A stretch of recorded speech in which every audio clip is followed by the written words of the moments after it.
It may have been about the most ingenious move in all of human history. For God to have come to us in the form of a small, helpless, defenseless human baby. My friend Vic lives in Atlanta. Not too long ago, he was hoping to spend some time with his little 11-month-old grandson. And so he called his daughter and he said, "Is there any chance we could go out and do something?" And she said, "Well, why don't you come and meet us for the Halloween parade going on at Little Five Points here in Atlanta?" For those of you who don't know, that's sort of the Venice Beach of Atlanta, Little Five Points. And so Vic went down there, and he said it was jam-packed. It was just a sea of people with green, pointy hair, and he said that it looked as if they had all been standing too close to a fishing tackle box when it exploded for all of the rings and hooks and metal doodads that were sticking out of their faces. He said that he looked around, and that was just the people who weren't dressed in costumes. He looked around and he saw that it was a sea of black leather and ripped jeans, and he realized he was the only one for miles and miles who was wearing a polo shirt. And so finally, they tried to find a place. They finally found a place to sit at a small cafe that was outdoors where they could look and watch the parade. So they were seated at a picnic table and just packed in like sardines around all sorts of other people. And he said that on the one side they had this scary-looking biker couple. The guy was a mountain of a man with tattoos all up and down his oak tree-like arms and a bandana wrapped around his head and this scowl on his face. On the other side of him, he had this sort of very GQ-looking guy with a black sleeveless t-shirt and just rippling muscles coming out of it with his arm around this petite little supermodel looking woman who is wearing a skin-tight red dress, stilettos, and designer eyeglasses. And so the two of them were just sitting there with the baby trying to just blend back into the woodwork when all of a sudden his little grandson made this super loud shrieking laugh and took his slobbery wet fist and just jammed it down to the bottom of the mug of beer of the biker who was sitting next to them. And Vic said his first thought was, "Oh Jesus, I'm coming home." But then the biker turned around, saw what was going on, and gave this huge belly-roaring kind of laugh. And he laughed and he laughed and he picked up his mug and he sort of clinked it against the baby's hands like he was saying cheers, took a big swig of his beer and then put it down on the table and laughed some more. And then the biker's wife leaned over to Vic and said, "Cherish these moments while you can. We have 3 of them and they're grown and out of the house. These are moments you'll want to remember forever." And Vic was like, wow. And while he was just sort of reveling in that moment, his baby leaned the other way and gave this big, slobbery, sucking kind of a kiss on the back of the neck of this supermodel. And Vic thought, okay, now I really am either going to jail or going to the hospital. And the woman turned around, and she had this beaming smile on her face. And she just started going, "Oh, Gucci, Gucci, Gucci, Gucci, cute." And by the time that they left Little Five Points, it was like old home week in Little Five Points. And everybody was smiling and laughing and hugging each other and shaking each other's hands and waving goodbye as they left.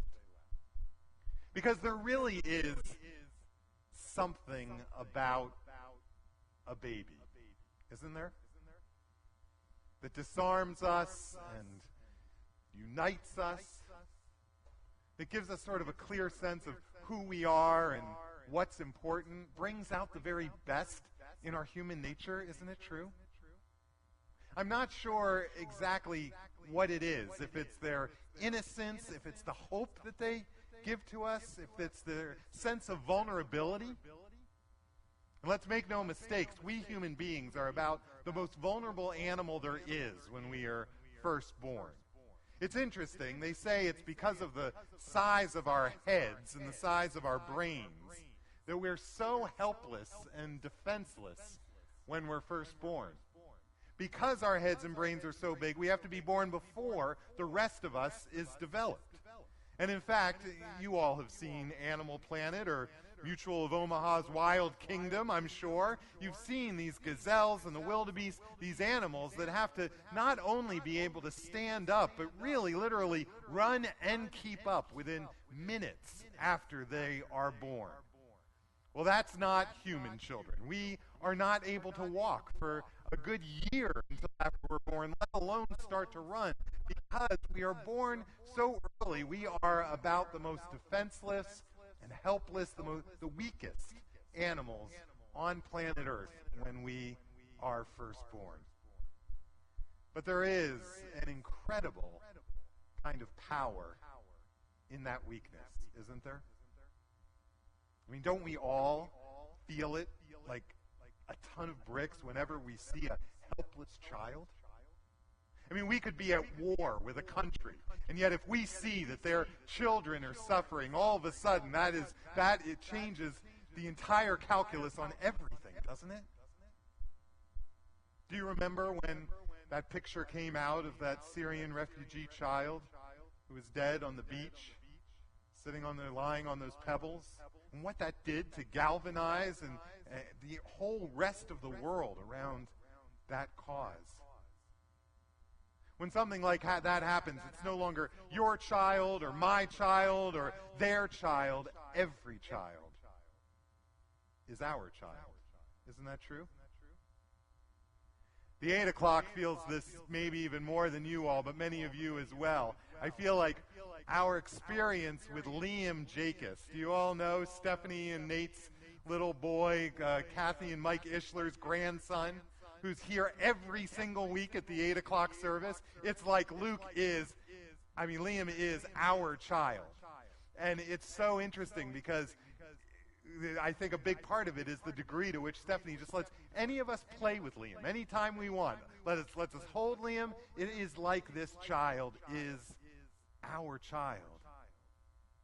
Which is why it was just so ingenious, so brilliant of God to come wrapped in this weakest of all beings, this human child, the living God of the universe, who spun galaxies, who controlled the universe one day, couldn't control his bodily functions the next, lying helplessly in his mother's arms, sucking on his little fist.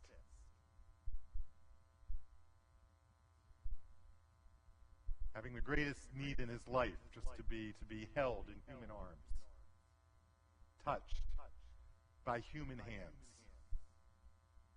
adored by human hearts. There's a word for you. Adore. We don't use it very often anymore, do we? It's another one of those we've been talking about interesting words the last few weeks for some reason, but there's one for you that's kind of fallen out of use in our English lexicon recently, hasn't it? The word adore. When was the last time that you really adored something? The word comes from the old French word adore, meaning to love with all of your heart and soul, to regard with the deepest honor and affection. Sounds kind of French, doesn't it? Sort of like the French. Oh, mon chéri, ses yeux, c'est comme les étoiles. Adore. I adore you. I cherish you. That sounds Italian, but anyway. Doesn't sound so American, does it? Doesn't sound so Californian or Los Angelian. When was the last time that something brought you to your knees in humble adoration? So once again, I'd say that this was a brilliant move. Do you think that God knew what God was doing when God came into this world as a small, defenseless human child? I mean, it always seemed to be part of the plan, didn't it? I mean, do you remember what the prophet said years before? Oh, sorry. I was saying, okay. When he was talking about the things that we adore, it's children, isn't it? This is a picture of Zanzibar and I looking down on Ryan just a few days after she had come back from the hospital.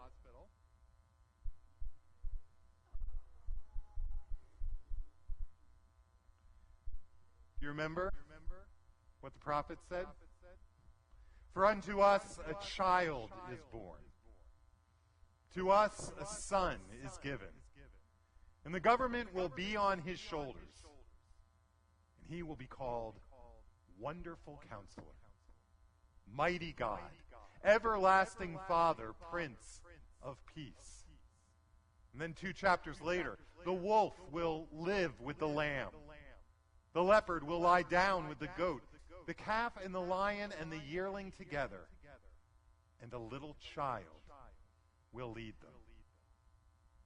Do you think it's any coincidence that the Gospel of Matthew, when he was writing his version of this story, he hardly ever uses the name Jesus. He keeps saying, the child, the child, the child. 10 times in a row alone in the 2nd chapter of Matthew.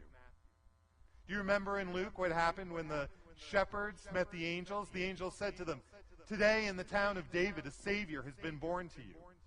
He is the Messiah, the Lord. This will be a sign to you. You will find a baby wrapped in cloths and lying in a manger. And again in Matthew, when the wise men were looking for the child, after they had heard from the king Herod, they went on their way, and the star they had seen when it arose went ahead of them until it stopped over the place where the child was. When they saw the star, they were overjoyed. On coming to the house, they saw the child with his mother Mary. And they bowed down and worshipped him. Then they opened their treasures and presented him with gifts of gold and frankincense and myrrh. Because there is something about a child, isn't there? When the wise men came and they saw this Christ child lying in the manger, what was their reaction? They dropped down to their knees in humble adoration, giving their gifts, giving their hearts, giving their very selves. What was the wise men's reaction to the breaking into this world of God in the form of a human child? It was worship, right? Plain and simple, it was worship. That is the only appropriate response for what God is doing in this Advent season. It's to worship and adore, isn't it? The adoration has become a term that talks about this moment when the kings drop to their knees in front of the manger. It's become one of the most popular art motifs in all of art over the last 2,000 years. Almost all of the most famous artists, they've tried their version of what this moment looked like as these powerful men knelt down in front of this little baby. Rembrandt's version. Botticelli's version. Leonardo da Vinci, and they all had their own version of the adoration.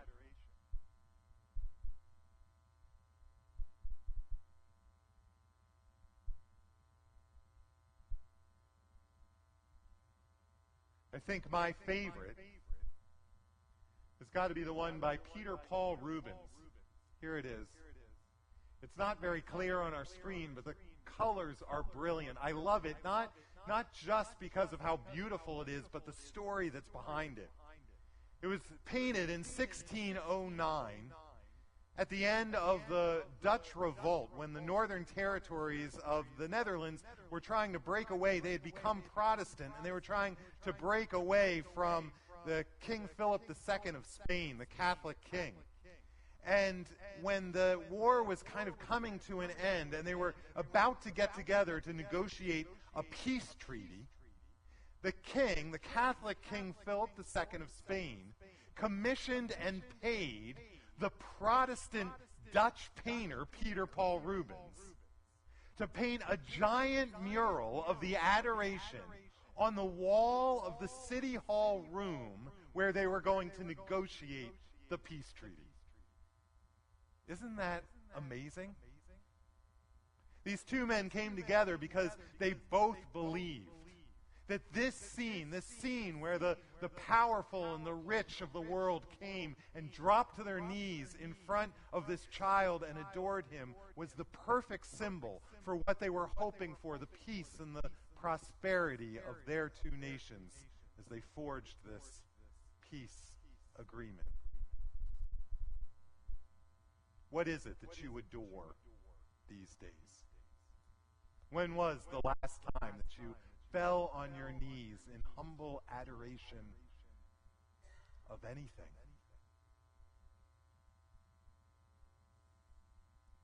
Each one of us has a soul.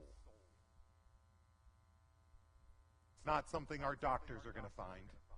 Doesn't show up on the MRI, but it is at the very core of who we are. It is what makes us us. It may not be part of the body, but it governs what the body does. It governs all of the things that we choose and how we spend our time and our energy and our money and all of the choices we make in our life. And when the soul is healthy, everything else in our life is okay. When the soul is sick, everything else is in trouble. And the soul feeds on awe and wonder, on adoration and worship. We are entering finally into this season of Advent, and it is all. This could not be more beautiful. The music was absolutely spectacular. Thank you. But it is sort of a rushed season. We've been talking about that. It's a little shorter than normal. Christmas Eve is the fourth Sunday in Advent, and so we have 3 weeks from today to get everything ready and get it all done and do all of the things. And I know if you're like any of us in the church office, there's a little bit of a sense of panic and squeeze and pressure to try to figure it all out, to do all the events and the parties and to get it all figured out and to wrap all the presents and do all the cooking and everything that needs to be done to prepare.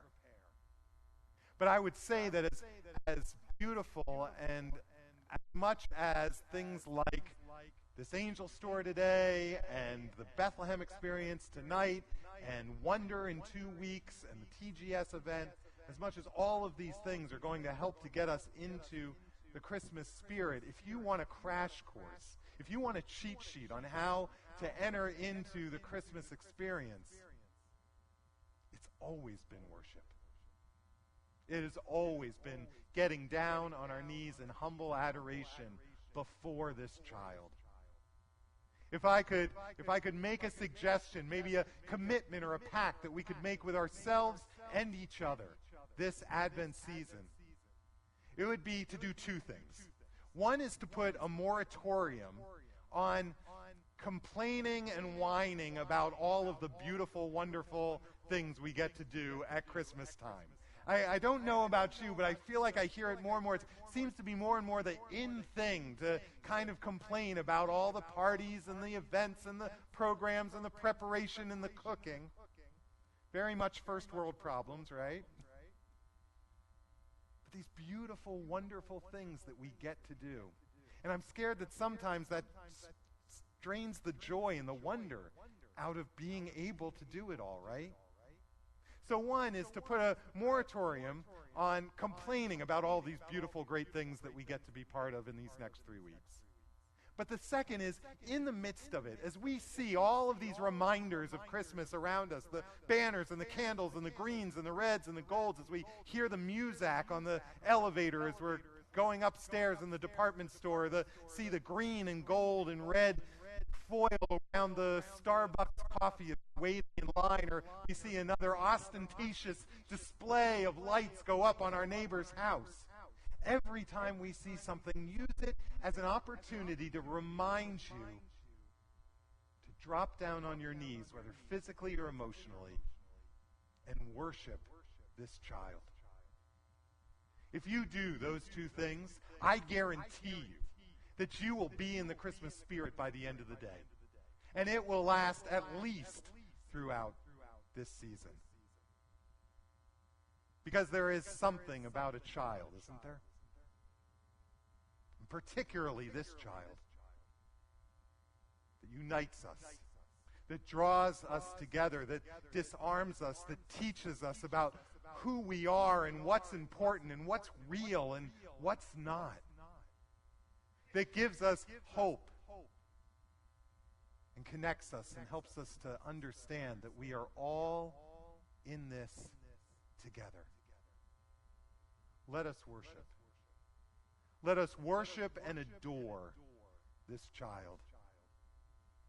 Join me, and this will be the best Advent season ever. Oh, come, let us adore